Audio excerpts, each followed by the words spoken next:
let's get started. It's 5:02 already. Okay, welcome. Okay, everybody, it's all yours. There's not a lot of people here, so that's good. I don't have too much to share. But in honor of Frank going to the Chicago Marathon, I decided to do my presentation on marathons. Let me actually set it right here. It's like one day, like marathon or? Oh, yeah, we're all running one day. So. One day. Yeah, one day. One day. Some people do it within hours. Not yet. So, marathons, right? What are marathons? Well, they're just long distance races, right? So they're about 26.2 miles. Some of us could finish that, like Frank, and some of us can't, like me. But yes, it's not too long.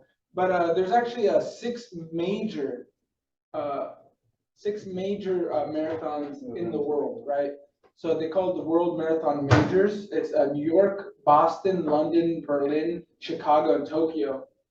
Frank is actually competing in the Chicago Marathon, and I believe from what I saw, Tokyo is actually the newest of these majors. So I think when I was looking through all the information, people consider the big five to be the first five that are listed right there. So New York, Boston, London, Berlin, and Chicago. So big by what? By the attendance? Yeah, so I believe the way they did it was it's by how many people complete the marathon. They track it.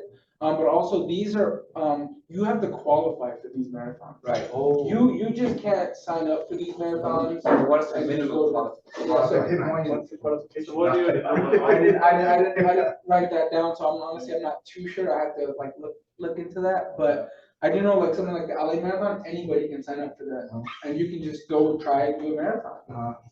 But yeah, so these are the big six, right? Tokyo being the newest, and in addition, there's also a World Athletics Championship, which I saw looks like it takes place every 2 years, and then there's also the Olympic Games, which happens every 4 years, and the the marathon happens during the Summer Olympics.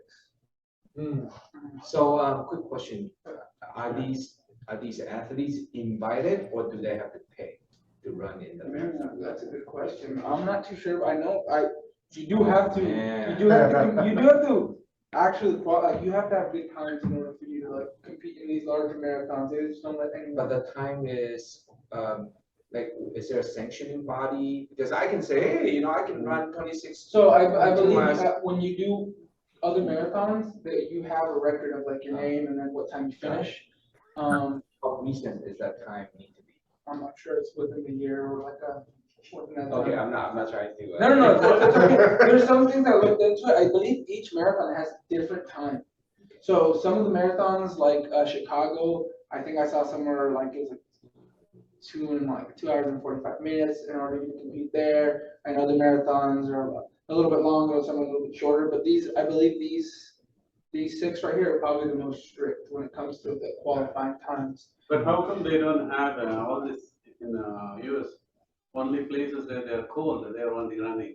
But why in California? Because Well, we have marathons like the San Francisco Marathon, the LA Marathon, but there is a governing body of like marathons that they have rules and things, and I believe they just chose these six as kind of like the main races they take into account.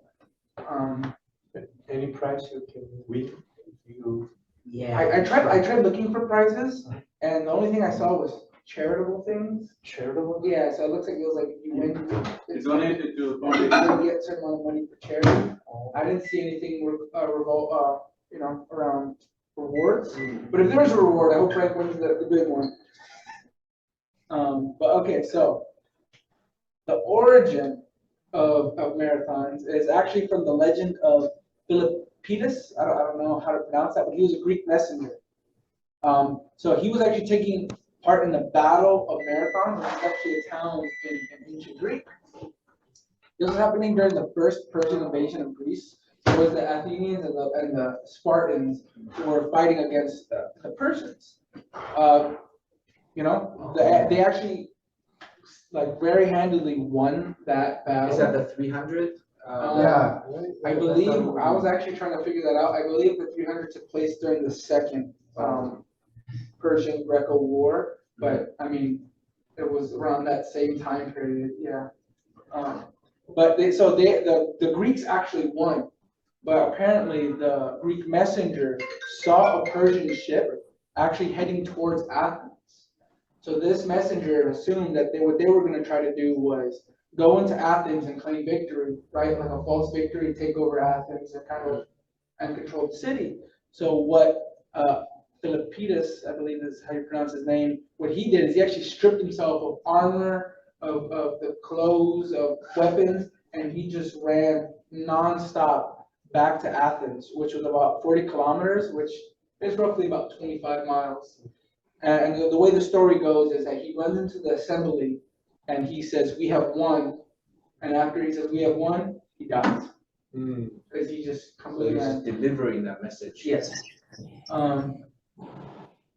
Another something that that some historians, which I was reading, they said this is actually not correct. It was actually he actually ran from what they say from Athens to Sparta and back, and which was over 200 kilometers or something along those lines. And it was actually a different messenger that completed that run and died.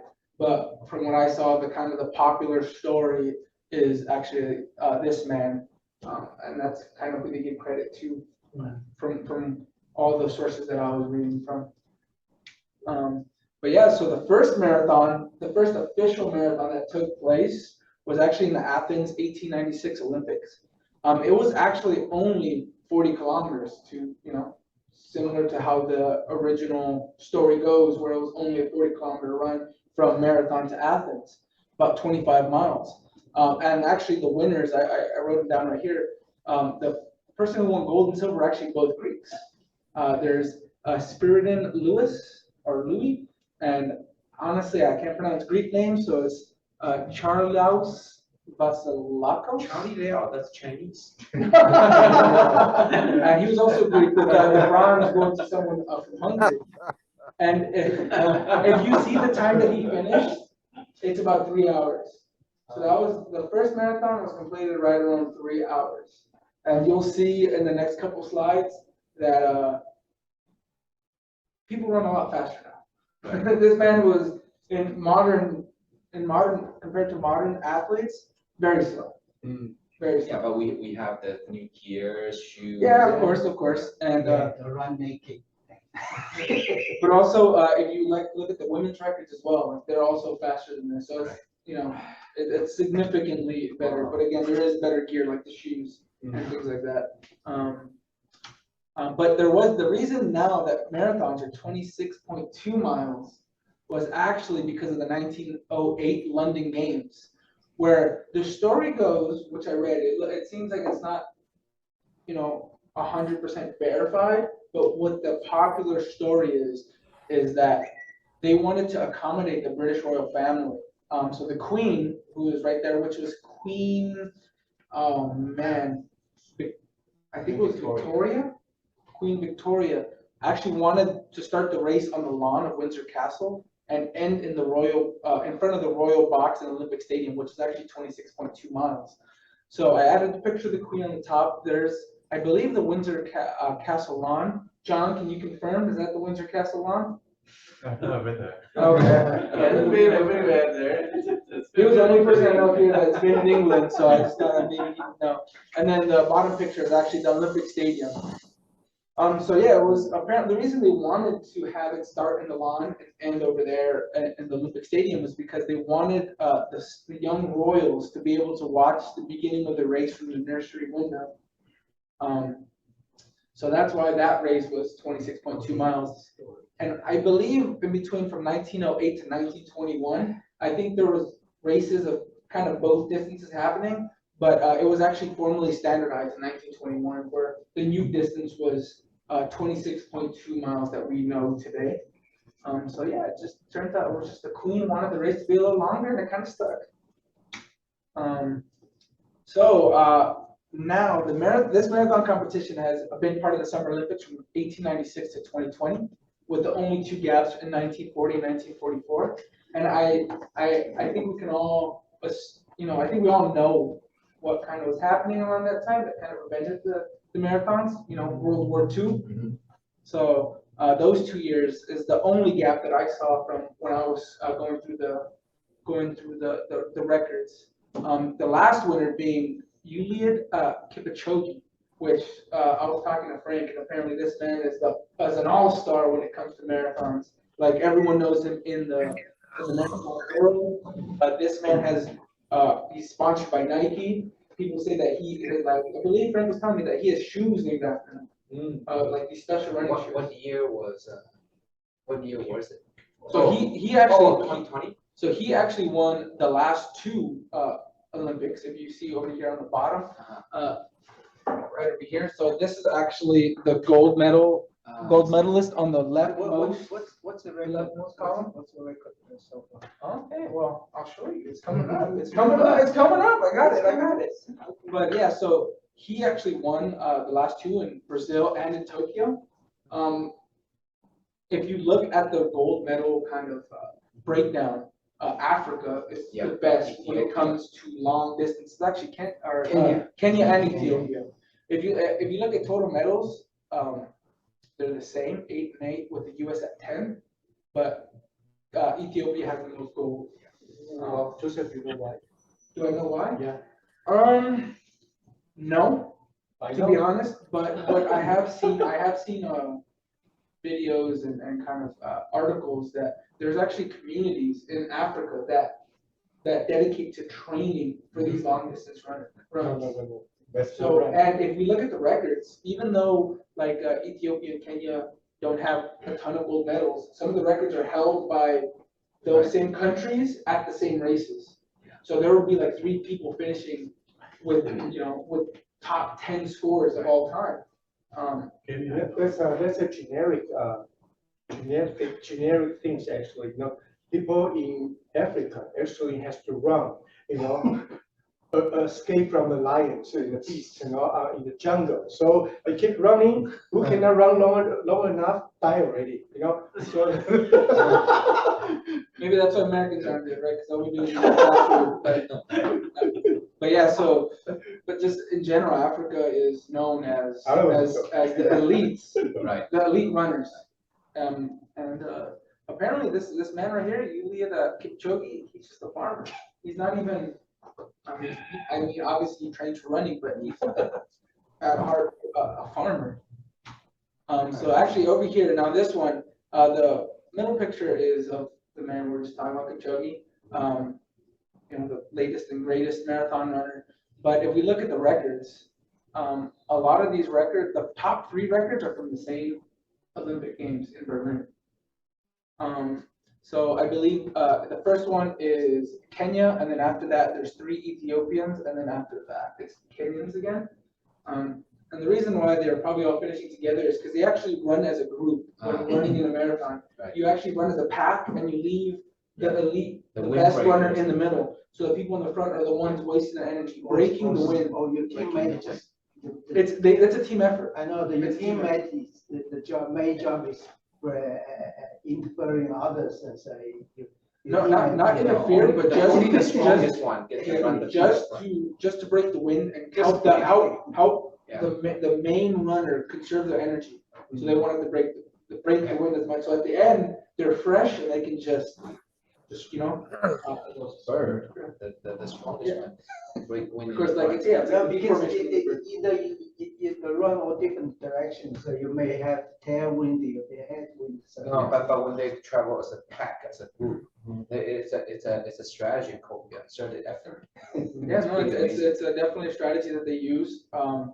That's why what I've been told is the reason African runners perform so well is because they actually work as a team at a lot of these big events, whereas Americans, from what I've heard, I haven't verified it, but they're more like, no, I'm gonna win this. Right. I'm gonna just go ahead and run. So they don't work as much as a team as some of these other countries. So when they're running as a pack, as you approach to the final, who gets to choose who's gonna be in the front? I'm pretty sure they know who probably the strongest runner is.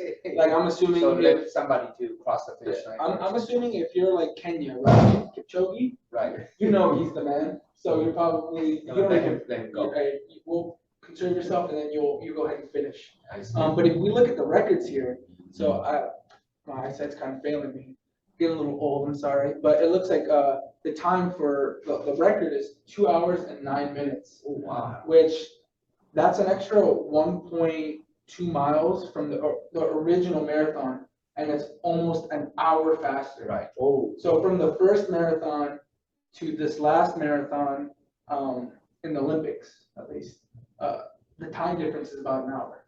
And even the fastest lady over here, she's also from Kenya, I believe, 2 hours and 14 minutes. So these people both would handedly just decimate. Yeah. Maybe because they are so skinnier, they can run fast. Well, if you're running, you're gonna be, look at Frank, how skinny he is. And look at me, I'm not gonna be any of the people in the marathons, right? So, but yeah. So, a little bit of the backstory on the Chicago Marathon. So this is the one Frank is actually running in. It's actually the 4th largest marathon by number of finishers worldwide.